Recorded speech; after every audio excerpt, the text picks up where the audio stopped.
Swag.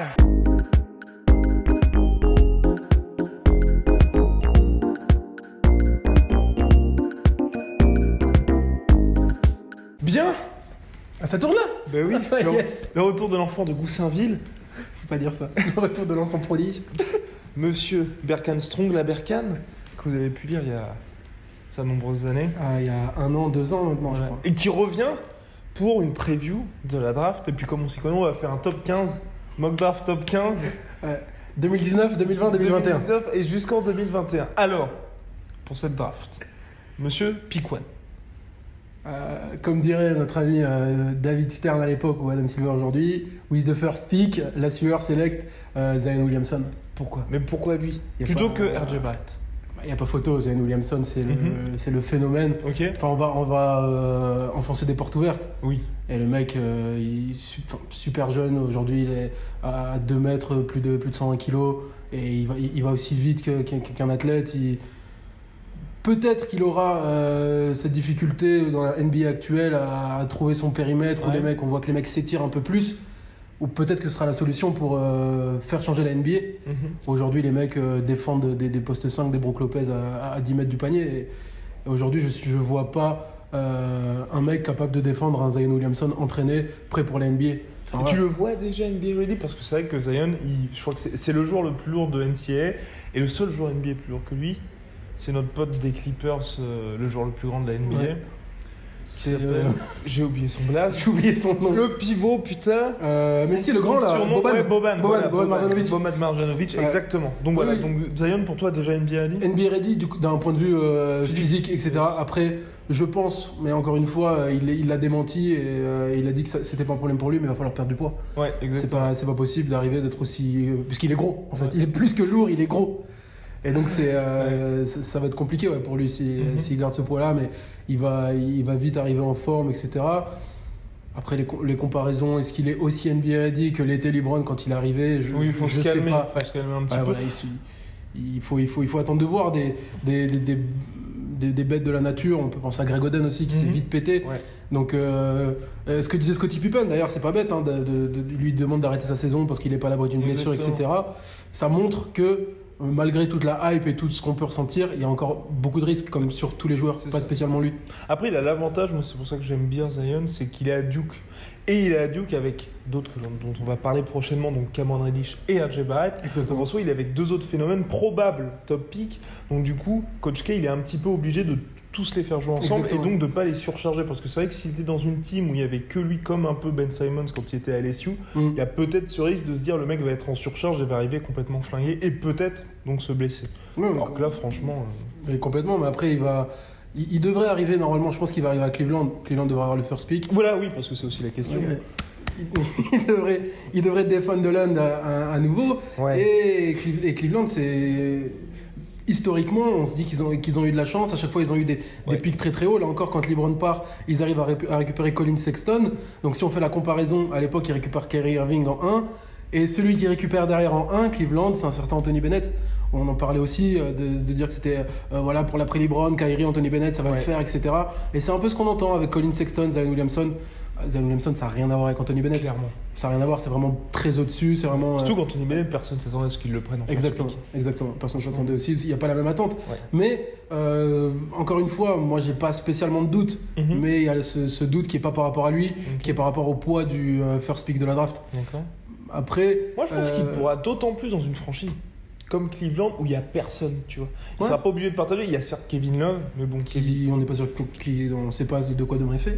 Exactement. Concernant- Et puis même s'il est là, tu vois, je pense que c'est pas Kevin Love qui fera de l'ombre à Zion. Ouais, je pense pas non plus. Surtout, pour Kevin Love, je pense que si on lui amène encore un nouveau projet avec un mec qui va lui prendre encore sa place, etc., je sais pas s'il va rester. Mais surtout que là, aujourd'hui, il n'est pas capable de porter son équipe. Donc, est-ce qu'il va l'accepter? Est-ce qu'il va pas l'accepter? On ne sait pas. Et on ne sait pas. Mais encore une fois, ça devrait être Cleveland, sauf surprise. Mais de toute façon, en tout cas, ce qu'on peut dire, je pense, aujourd'hui, c'est que peu importe qui sera numéro 1, je vois pas qui peut aujourd'hui se permettre de passer outre Zion Williamson. Ouais, surtout qu'il taffe. Parce que moi, c'est ce que j'aime, c'est que maintenant, il a ajouté le shoot à 3 points à son arsenal. On disait le mec shoot pas, il a taffé. Aujourd'hui, c'est une vraie menace à 3 points crédible. Après, encore une fois, ça c'est aussi ce qui fait partie du package de bienvenue en NBA. Ouais. c'est que il y a beaucoup de mecs qui perdent leur shoot ou qui perdent leur repère, ou Aussi. des mecs qui étaient même des mecs qui étaient pas du tout poste 5 ou quoi, mais un mec Demandons à marquer les foules.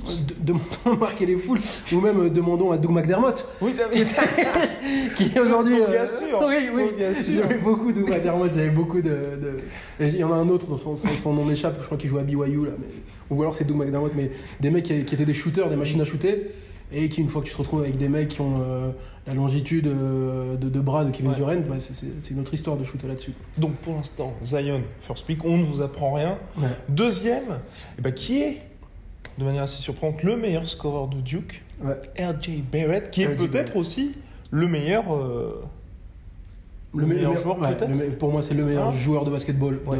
de cette classe-là de draft. Pas spécialement un phénomène physique. Non. Pas de vidéo, pas de mixtape où le mec envoie des 3-6 C'est ça. à foison. Il a dû en envoyer certainement, hein, j'en doute pas. Mais beaucoup moins spectaculaire, mais beaucoup plus pour le coup NBA Ready. Quand on parle de NBA Ready, Dans c'est le RJ jeu. Barrett. Ah, Ouais, voilà. dans le jeu, c'est RJ Barrett. C'est RJ Barrett, il a aussi il est canadien. Donc, comme tu connais, tu connais mon amour pour le Canada. Non, mais blague à part, c'est vraiment celui qui m'impressionne le Ouais. plus. C'est vraiment celui qui, je pense, encore une fois, je suis pas un insider, mais je pense que c'est lui le relais de Coach K aujourd'hui à Duke, si tant est qu'il en ait besoin. Tout Dieu qu'il est, lui, à Duke University. Mais enfin, voilà, aujourd'hui,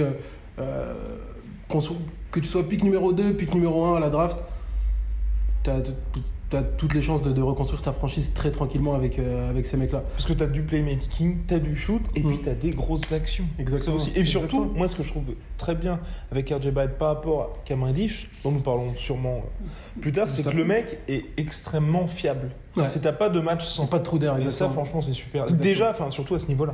Ouais, à ce niveau-là d'être. Et puis il a déjà joué des compétitions. Quand je parlais du Canada, c'était aussi pour dire qu'il a déjà joué des compétitions internationales. Il a joué un peu en FIBA. Il s'est jamais troué, quoi. Le mec est fort, le mec est prêt, le mec est bon, quoi. Maintenant, niveau potentiel, Zion est un peu au-dessus, quoi, parce que Zion force de la nature et parce que Ouais. Parce que Voilà, voilà. t'as ça qui joue en sa faveur, oui. Et puis t'as aussi une énorme hype que RJ Barrett n'a pas. Ouais. Barrett, c'est un peu le. Enfin, tu sais, chaque année, t'as ton espèce de joueur qui sort un peu du lot. Mm. Là, Zion, c'est physiquement, t'en as un tous les. Mais tu vois, on tous les peut 15 faire le parallèle, encore une fois, toute proportion gardée, Ouais. où quand on se posait la question entre est-ce qu'il faut prendre DeAndre Ayton, est-ce qu'il faut prendre Luka Doncic, Ouais. qu'est-ce qu'on fait Non, mais après- c'était ton après- petit shoulder. Oui, Ouais. voilà, c'était Arrêtons Doncic. avec ça. Mais Ou Trae Young. ou Trae ou Trae Young, ou Wendell Carter Jr. Ouais. Mais, Non, mais d'ailleurs, Young fait quand même une saison honorable. honorable, très honorable. Son seul problème, c'est que shoot les Hawks, énormément, ouais. Enfin, franchement, je. Le seul je problème, c'est aussi qu'il comprends shoot énormément. Mais... pas. Oui, aussi, mais j'ai confiance, tu vois. Je pense qu'il va faire une carrière solide quand même. C'est possible, non, c'est possible, c'est des mecs qui sont bons, mais bon, Luka Doncic avait tout le passé Oui, européen tout et à donc fait. ça reste une énigme pourquoi on l'a pas choisi, mais sur le côté intelligence de jeu, prêt à jouer, Ouais. comprendre le basket, QI basket, RJ Barrett est quand même devant Zion. Zion a quand même la chance, comme tu disais, ça a l'air d'être un mec qui bosse Ouais, énormément, qui exactement. bosse et donc on peut croire qu'il n'aura pas un destin à la Kwame Brown ou les mecs un peu qui refusaient un peu Ouais. de bosser. Et je lisais un article, je sais plus, c'était sur un site américain qui disait en gros, enfin la conclusion de l'article c'était que Zion Williamson avait les moyens d'être un Shaquille O'Neal qui aurait travaillé. Ouais. Donc si on arrive à ce niveau-là, ce serait fou. Mais tu vois, enfin, certaines personnes aiment souvent mettre au mieux, il peut arriver à ce type de Oui, joueur, voilà. et au pire, ce sera ce type de joueur. Mm. Mais Zion Williamson, au mieux, c'est Shaquille O'Neal qui s'est tiré de lancer franc et qui peut shooter. Voilà. Donc une machine inarrêtable Une machine aujourd'hui en de l'état guerre. actuel. Et donc Barrett, deuxième. Moi, je le verrais bien, tu vois, au New York Knicks. Parce que, là, je vais te dire pourquoi. Et j'ai grosse ambition pour les Knicks. Parce que je me dis, avec Barrett, t'as l'avantage d'avoir un mec qui peut directement jouer avec une star. Parce qu'on sait que les Knicks, cet été, en plus d'avoir un super bon pick, ils auront de la thune pour recruter Pour recruter, exact. un agent libre. T'as un gars qui sait faire du playmaking et qui a pas besoin, je pense que lui, il peut très bien être. Enfin, il peut s'épanouir en NBA en étant en première année à 12-4-4, tu vois. Ouais. Et donc briller avec un mec qui s'appelle Kyrie Irving ou une superstar comme Kevin Durant, par exemple. Ouais. On est dans le registre de la fantaisie. Kyrie Irving, ouais, c'est vrai que là, pour le coup, les playoffs vont nous en dire beaucoup sur la draft, quoi. Ouais. Sur les mecs, qui va choisir qui va être dispo, etc., etc. Ça va être très, très... Tu penses qu'il reste, toi, Kyrie Irving? Franchement, ça va vraiment dépendre de la campagne de playoff qu'ils vont faire. On peut juger tout ce qu'on veut sur une saison régulière. S'ils font finale de conf et qu'ils vont chercher les Warriors en 7, il n'y a rien à dire, hein, c'est tout. Mais après, est-ce que Kyrie voulait son équipe? Kyrie est en train d'apprendre, Kyrie a l'air de se poser. Kyrie croit que la Terre est plate, mais donc tu vois, il serait peut-être bien à New York. Après, moi de toute façon, depuis le jour où Kyrie Irving a mis un pied en NBA, j'ai toujours rêvé de le voir à New York. Le mec a style de jeu pour New York, le mec peut enflammer le Madison Square Garden, que ce soit les handles, le tir clutch. J'en ai vraiment envie de le voir à New York, c'est la ville où il peut aller. Et puis, en plus, s'il va à New York, Danny Ainge a des idées derrière la tête. Je ne sais pas qui fera arriver à Boston, mais ce sera que bénéfique pour Boston. Est-ce que, après, ça pose d'autres questions sur le rôle de Brad Stevens? Est-ce qu'il faut des mecs en dessous, tout le monde en dessous de Brad Stevens? Auquel cas, tu peux pas prendre de gros superstars. Ouais. Ça pose pas mal de questions. Mais en effet, R.J. Barrett, Kyrie Irving aux Knicks. Ouais, moi je Donc toi, tu vois qui est du coup en deuxième? Enfin, deuxième, donc on a dit Barrett. Et toi, tu penses que les Knicks, ce sera un bon match? Ouais, moi je le vois bien. Je le vois bien aux Knicks. Après, je le vois peut-être tout aussi bien si jamais les Suns continuent à dégringoler. Pourquoi pas aux Suns pour faire un trio de la mort avec Devin Booker, à qui il manque un peu ce côté playmaking, où c'est un tueur, c'est un mec létal. DeAndre Ayton qui sera dans sa deuxième saison, donc qui aura passé un cap. Et lui peut venir se greffer là-dedans. Il sera dans un environnement encore meilleur parce que Phoenix, il y a beaucoup moins de pression qu'à New York. Après, tu te fais un peu plus chier quand même dans l'Arizona, avec tout le respect que j'ai pour Phoenix, qu'à New York. Mais voilà, enfin, on sait que pour un rookie, c'est toujours mieux d'arriver dans une petite ville que dans une grosse ville où il aura toutes les étoiles. Surtout si les Knicks recrutent en plus du lourd, tu auras cette pression de faut faire les playoffs directs. Et puis, puis comme tu dis, c'est vrai qu'à New York, dès qu'il y aura un mauvais match... on voit ce que ça donne avec notre ami Francky. C'est compliqué. C'est compliqué. Et même quand on voit l'accueil qui a été réservé à Kristaps, tu vois, c'est un public qui est difficile. Tu vois. C'est un public qui est difficile. Et encore une fois, si on prend dans le sens inverse, si jamais le first pick c'est R.J. Barrett, même si on dit que toutes les équipes iraient à Zion, j'aimerais bien que Williamson n'aille pas à New York. Je pense que pour lui, ça peut être plus dur. Et puis en plus, s'il y a Kristaps toujours, je pense que c'est compliqué aussi pour lui. La cohabitation, bien sûr. Ce serait tendu. Mais en tout cas, pour New York, c'est hyper intéressant. L'été, enfin, peut-être, ça y est, le renouveau. Ça fait deux fois qu'on nous dit ça. Hein. Je suis fan des Knicks. J'espère que vous êtes patients, quoi, parce que... peut-être un retour de Melo. Peut-être un retour de Melo qui vient de se faire couper lamentablement, alors qu'il y a 3 ans, les Bulls étaient en train de... Mais ça y est, ils l'ont. Mais ils vont le couper bien vite, quoi. Il n'y a plus d'Eric Rose. Derrick Rose était revenu s'entraîner dans le gymnase pour faire comprendre à Melo qu'il était prêt. C'était... Quelle belle histoire. Voilà. Et là... Et puis là, ça y est, enfin, Melo aux Bulls et donc, with the third pick. Et là, c'est question. Et là, c'est compliqué. Parce que mine de rien, le potentiel de cette draft est assez dinguissime. Ça fait 2 grosses classes d'affilée qu'on a, voire même 3 si on compte celle de Joel Embiid. Même s'il avait blessé, etc. Mais c'était une grosse classe. C'était encore avant. Oui, c'était encore avant plus Embiid. Enfin bref, il y avait Ben Simmons et tout. Quand même 2-3 grosses classes qui viennent de passer. Ja Morant, ça semble être le mec qui est le plus cité partout, ça semble être le mec qui est le plus prêt, il a le côté hype autour de lui, le mec qui au fil des matchs, qui au fil des matchs grandit, etc. Il a l'air d'être pas prêt, pour le coup lui est pas prêt pour l'NBA. On voit qu'il a déjà eu un genre de rookie wall en NCAA, donc où il a eu du mal à se lancer. Alors pour arriver en NBA, 82 matchs, etc., ça va être encore plus compliqué. Donc là il est à Murray State, donc c'est pas non plus les top teams NCAA, il a vraiment les clés du camion. Enfin, le mec il tourne à, je sais plus, c'est assez impressionnant, genre 26, 27 points. Dernier match il a marqué 40 points. Enfin bref. C'est un peu dans la même configuration que marquer les Fultz, dans le sens où il était à Washington, une franchise qui joue pas le haut du tableau, mais du coup qui lui laisse complètement le champ libre. Et donc lui. Mais après, t'as aussi le cas inverse où t'as des mecs qui plantent énormément de points dans des facs qui aujourd'hui, enfin des facs historiques, Marquette, je pense à Marcus Howard qui joue à Marquette, qui a planté là récemment encore 40 points, je sais plus, où le mec est juste une palette offensive folle. Mais on n'en entend pas parler parce qu'il n'a pas ce truc en plus. Tu vois, et aujourd'hui, je suis pas capable de dire qu'est-ce qu'il a en plus, Ja Morant. Mais c'est une question aussi d'image. Le mec a son équipe vraiment tout autour de lui. On voit les vidéos quand à chaque fois il finit ses échauffements avec un dunk où tous ses potes sautent en même temps, etc. D'ailleurs, si vous avez le temps, essayez d'aller voir ces vidéos. Moi, je trouve ça très sympa les petites vidéos où quand lui met un 3-6, toute son équipe saute avec lui. Mais c'est pas juste pour ça qu'ils vont le sélectionner en soft pick, hein. Faut pas rêver. Faut pas rêver, ça suffit pas. Mais ouais, non, le mec est prêt, aura peut-être quelques difficultés défensives. Ouais. Je pense en arrivant en NBA. Par contre, il a le playmaking. Il a le playmaking, il a. De plus en plus, on se retrouve dans ces. Tu me diras, c'est un peu l'histoire de toutes les drafts. Les mecs sont toujours très prêts offensivement, puisque c'est ça qui leur permet de se faire remarquer. Tout à fait. Et les chiens loups type Mike Conley, Patrick Beverley, il faut aller les chercher tout en bas de la draft. Ouais. Et il y a quelques équipes qui devraient peut-être aller chercher par là. Peut-être pas en third pick, tu vois, parce qu'en third pick, t'en as pas un tous les ans. Exactement. Mais si on descend petit à petit, on va parler de Jamorant, on va parler du mec, le japonais béninois, qui aussi, son nom m'échappe, est impossible à dire d'ailleurs pour moi. Enfin voilà, tu vois, on va encore lister 10 premiers, 10 talents offensifs, et seulement 11e, et encore les Warriors qui s'en sont sortis pour avoir encore un pick. Voilà, on ne sait pas trop comment. Oui, voilà, on sait pas comment, mais pour récupérer un mec qui est juste le fit parfait. Et donc ce third pick, parce qu'il y a aussi le fistball. Le fistball ouais, qui s'appelle Ball, qui devrait être signé chez Big Baller Brand, je pense. Exactement. Ball. Donne Voilà. des idées à Lavar. Allez, qui va peut-être, je sais pas si c'est officiel là, que sa saison soit terminée. Ball, bah, ça sent pas bon. Il y a moins qui ne rejoue pas. En tout cas, il y a lui aussi qui arrive. Le mec se pète. C'est jamais bon de se péter en NCAA en général. Ça en dit long sur ton état de santé. Surtout que lui, son père, Manu Tebol aussi, c'était force de la nature, très grand, mais très fragile. Exactement. Très maigre, très fragile.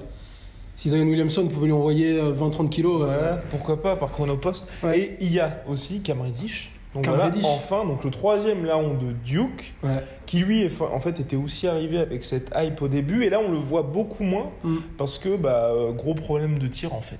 Sur le début, à part il les a sauvés une fois, je sais plus, le match où Zion se blesse et en fait il prend le relais. Oui, mais c'est le match où il les sauve sur un système qui au final est pas très bien défendu et qui est très bien mis en place. Oui. Donc c'est plus Coach K que lui. Après il faut le mettre. Hein. Ouais. Non, mais puis après il avait pas mal scoré avant oui, ça. Aussi. Donc, Mais ouais, non, Cam Reddish, pourquoi pas, mais encore une fois plus risqué. Quand t'as un top 3, tu peux pas. Moi je prendrais pas Cam Reddish, tu vois, top 3 aujourd'hui. Ou alors il faut après, encore une fois, il y aura les workouts, il y aura beaucoup de choses. Puis la saison est encore longue. La saison est encore longue, en effet. Un mec peut se péter, un mec peut plus correspondre, un mec peut complètement craquer, tu vois. Et puis en March Madness, il peut se réveiller. Et puis c'est là que ça compte. Hein. T'as beau faire ce que tu veux en saison régulière contre des facs de Division 2. Le jour où il faut aller sortir quelqu'un en Final Four, faut y aller, quoi. Alors qui pour ce third pick? C'est le pic, je pense, qui dépend le plus du besoin de la. Allez, faut se mouiller, putain. On va dire. Allez, et d'ailleurs, qui est aussi comme team entre les Bulls et les Suns? Moi, perso, je vois vraiment les Suns ne plus rien faire jusqu'à la fin de saison et les Bulls réussir à accrocher quelques victoires par-ci par-là. En fait, la vraie différence, c'est que je pense, j'ai l'impression qu'à Phoenix, on a clairement dit à Igor, écoute, c'est mort, reste tranquille. Enfin, tu vois, essaie de nous chercher un pic. À Chicago, Hoiberg, ça commence à se sentir très mauvais pour lui. Donc il est en train de se dire, ok, il faut peut-être aller chercher quelques victoires parce que. Non, mais c'est fait Hoiberg, putain. Hoiberg, pas du tout. Comment s'appelle le mec qui l'a remplacé? Oui, le nouveau gars. Donc le mec qui l'a remplacé, est plutôt dans l'idée de, il faut que j'aille chercher des victoires parce que je veux garder ma place. Exactement. Oui, voilà. Enfin, oui. Voilà. C'est pas son nom. Nous ne savons pas. Nous ne savons plus. Nous ne savons plus la rigueur là de toute façon. Mais de toute façon, le mec est destiné à sauter. Le mec est destiné à sauter en effet. Mais donc voilà. Donc pour lui, ça sent plus mauvais que pour Igor. Encore une fois, nom imprononçable. Entre Coach K, Igor Koskorkov et le coach. On reste sur Coach K, voilà. Coach K et Igor. Et puis lui, c'est un mec à l'ancienne aussi. On l'a vu envoyer ses Bulls faire des suicides après les matchs. Le mec en pouvait plus. Zach Lavine s'est plaint, etc. Donc c'est vraiment au bout du rouleau, tu vois. Donc il a l'air de pas. Les tankings, ça a l'air de lui passer là, quoi, tu vois. Surtout que maintenant on lui a mis Carmelo Anthony dans l'effectif, donc il peut aller chercher des victoires. Mais donc je vois, t'as raison, je pense que je vois Phoenix. Phoenix avec. Allez, je vais me mouiller. Je vois Phoenix prendre Cam Reddish, je sais pas pourquoi. Mais... Oh moi je vois notre ami Timitrius Morant. Ja Morant, parce que c'est vrai que quand on regarde les Suns, ça fait un certain nombre d'années qu'il y a un énorme problème au niveau de la main. Et là, clairement, lui, il apporterait cette solution-là parce que, mine de rien, cette saison, Phoenix, pour moi, il devait se mêler un petit peu à la course au playoff, en gros, être comme les Kings cette saison. Après, Booker s'est blessé aussi. Oui, voilà, il y a eu aussi un petit peu de malchance. Il y a Trevor Ariza qui s'est pas du tout intégré. Et finalement, les mecs ont complètement revu leur truc et c'est opération full tanking. Et je pense qu'avec un meneur qui soit enfin solide, il pourrait réussir à faire quelque chose. Parce que mine de rien, Booker, à un moment donné, il va aussi en avoir marre, tu vois, de se dire, je suis dans un petit marché, ça marche jamais. Après, il a les clés, hein. Oui. Il est très jeune, il a les clés, il aura ça nulle part ailleurs. Ouais. Il a les clés, mais il pourrait se dire, bon, On pourrait j'en ai se un dire, peu marre. on pourrait se dire, j'en ai un peu marre. Après, non, de toute façon, il est très très fort, donc même un gros contrat. Oui, puis il a été re-signé pour 158 millions. Oui, enfin, je veux dire, ouais. c'est pas ça qui va effrayer une équipe pour prendre, même s'il reste 3 ans de contrat. Oui, clairement. Devin Booker, il y a beaucoup d'équipes qui signeraient sans souci. Ou alors il va faire un buyout et il va signer pour le minimum aux Warriors. Mais ça. Jamais. Après, faut voir. Peut-être qu'aujourd'hui, Booker il va arriver, il va dire écoutez, maintenant je suis meneur. Et ben, ils vont lui dire ok, je joue meneur. Ouais, mais Et il voudra pas avoir quelqu'un pour faire une traction arrière. Moi, je me suis toujours dit, j'ai toujours dit en règle générale, qu'à Phoenix, plus qu'un playmaker, puisque Devin Booker a aujourd'hui la capacité d'être un peu dans le playmaking, parce qu'il a quand même il a de bonnes mains. Il faudrait vraiment un mec défensif, quoi. Un Patrick Beverley qui est pas un vrai meneur, mais tu vois, mais qui est pas un meneur organisateur, mais qui est un Mike Conley, un Patrick Beverley, un mec comme ça qui a cette capacité-là. Est-ce qu'aujourd'hui, Ja Morant ou quoi peuvent apporter de la rigueur défensive? Parce que même DeAndre Ayton, on s'attendait à ce que ça protège le cercle. Après, il n'est pas aidé. Hein. Exactement. Le pauvre n'est pas aidé. Il fait pas du tout de mauvaise saison et ça, c'est plutôt positif pour les Suns. Mais pourquoi pas. Moi, je vois trois Suns. Je les vois prendre plus Reddish. Reddish. Ouais. Affaire à suivre. Yes. Parce que on fait seulement le top 3. Ouais, mais d'ailleurs, est-ce que c'est déjà arrivé? Est-ce que c'est possible que les trois premiers picks sortent de Duke, tu vois? Eh oui, et ça ce serait vraiment exceptionnel. Ça serait une première, je pense. Même top 5, même top 10, je crois. Non, mais de base, de toute façon, c'était censé être le plan. Mais c'est vrai que Reddish a un petit peu reculé ces derniers temps avec ses performances. Mais il suffit, comme tu l'as dit, qu'il se réveille à la marche Madness, il reste des matchs et puis advienne que pourra. En tout cas, voilà, le retour de Super Berkane. Ce fut intense. Ce fut intense pour ceux pics de la draft. Puis donnez-nous vos top picks potentiels. Puis si on a fait des conneries, parce qu'on fait toujours des conneries. N'hésitez pas à nous faire remarquer, mais dans le respect. Ouais, mais sans nous parler de Fred Hoiberg. Et si Fred Hoiberg, si tu regardes. I'm sorry, comme on dit chez toi. Voilà, ne signe pas aux Wolves. Qu'ils ne reviennent pas aux Wolves. Qu'ils ne le fassent pas revenir aux Wolves. Bah non. Pitié, non. Ça n'a pas de sens. Parce qu'il fait du bon job. Mais on voit pas. T'imagines s'il suit à chaque fois. Ce qu'a fait Tom Thibodeau, il va jamais s'en sortir. Oui, c'est vrai. Ça a l'air de porter la poisse. L'héritier. Bon, allez, à la prochaine. Soit.